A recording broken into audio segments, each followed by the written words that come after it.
Hello, xin chào các bạn đã quay trở lại với kênh YouTube Review 5 phút. Trong tập mới nhất của Đấu La Đại Lục 2 Tuyệt Thế Đường Môn, chúng ta đã được chứng kiến rất nhiều võ hồn của Long tộc rồi đúng không nào? Có thể nói, hồn sư có võ hồn cứ liên quan tới Long tộc thì đều mạnh, điển hình như võ hồn Quang Minh Thánh Long có Mục Ân, Bối Bối.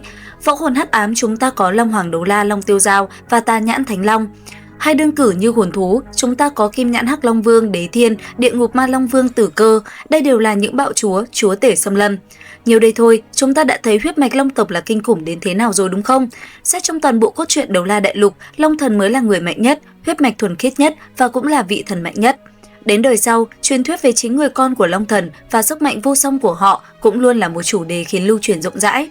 Để có thể hiểu rõ hơn về chính con người này, trước hết hãy cùng kênh YouTube Review 5 phút ngược dòng tìm hiểu về nguồn gốc của chính Long Thần các bạn nhé.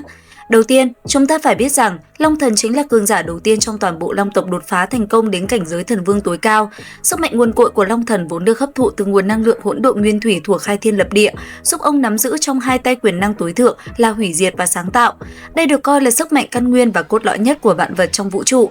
Nhờ vào những cơ duyên xảo hợp kỳ diệu, Long Thần đã thanh lọc thành công huyết mạch của bản thân, đưa vị thế của mình lên một tầm cao mới. Cùng với lúc quá trình thanh lọc huyết mạch, Long Thần đã đồng thời sở hữu được 9 loại thuộc tính đỉnh cấp nhất thế gian, bao gồm thủy, hỏa, phong, quang minh, hắc ám, không gian, thời gian và vững chắc. Về sau, ông quyết định ban phát 9 thuộc tính tối cao này cho 9 thiên tài xuất sắc và kiệt xuất nhất trong toàn Long tộc. 9 vị cường giả này được tôn vinh là Cửu Đại Long Vương. Họ đều là những tồn tại có thực lực sánh ngang với cấp bậc thần vương, đồng loạt nhận Long Thần làm cha và tôn kính gọi ông là chủ thượng. Đó cũng chính là nguồn gốc thực sự của danh xưng chính người con của Long Thần lưu truyền trong dân gian. Mỗi vị trong Cửu Đại Long Vương đều mang một sứ mệnh và sức mạnh riêng biệt. Người đứng đầu bước đi trên thế gian chính là Sơn Long Vương, vị thần kế thừa thuộc tính vững chắc do Long Thần ban tặng. Ông là đại diện tối cao cho sức mạnh thể chất và khả năng phòng ngự kiên cố.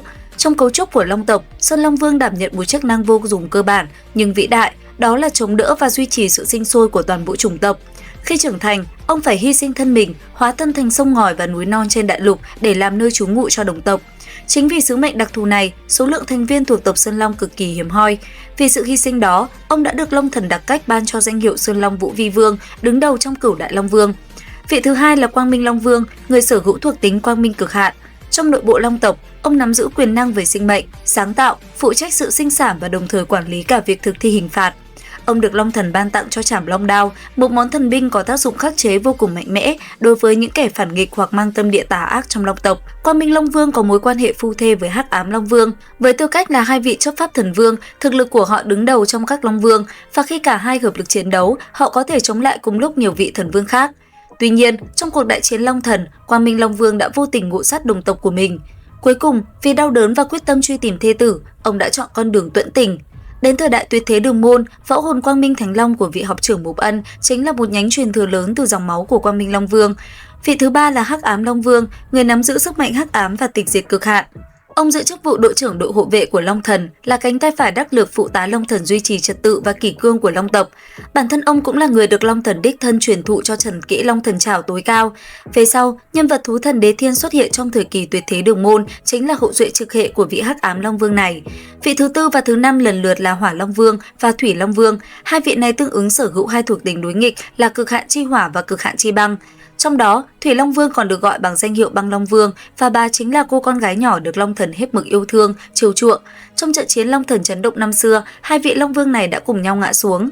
Thân thể của họ rơi xuống và vùi lấp tại nơi mà sau này gọi là Lạc Nhật Xâm Lâm. Từ đó, sức mạnh băng hàn thấu xương của Thủy Long Vương và nguồn năng lượng rực cháy của Hỏa Long Vương đã tạo nên một sự xung đột, hòa quyện vĩnh cửu dưới lòng đất. Sự kết hợp này đã hình thành nên băng hỏa lượng nghi nhãn, một trong ba vùng đất mắt bảo bồn chứa đựng đầy chân bảo và thảo dược quý hiếm bậc nhất của Đấu La Đại Lục.